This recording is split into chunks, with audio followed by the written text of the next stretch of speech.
An ongoing ballot counts in the United States and a COVID vaccine on the horizon have sent futures markets into a frenzy this week. Scarlet is here to break it down.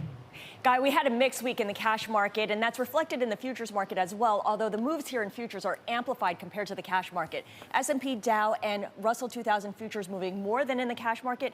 NASDAQ futures falling more than in the cash market as well. And it all comes back to the twin themes that have dominated this week: a divided government led by Joe Biden and progress on Pfizer's vaccine. Now, a vaccine signals a path to normalcy once again, the reopening of the economy, consumers getting on planes, and employees getting into their cars and driving to the office, which means demand for oil. So if you take a look at oil futures, they have shot up in this past week. WTI up almost 9%. That would mark the third 9% move in the past 3 months. It did get up to as much as 9.4%.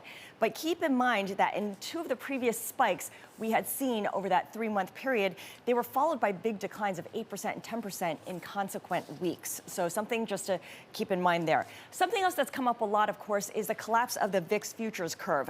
What you want to keep in mind is that the November futures contract, that's the yellow line there, stops trading next week. And in the weeks leading up to the election, we had seen a big bump up in the VIX futures curve in the October and November contract. But as Joe Biden's lead in the polls started to widen in the days before the election, people started to bet on a drop in volatility, and that has come to pass.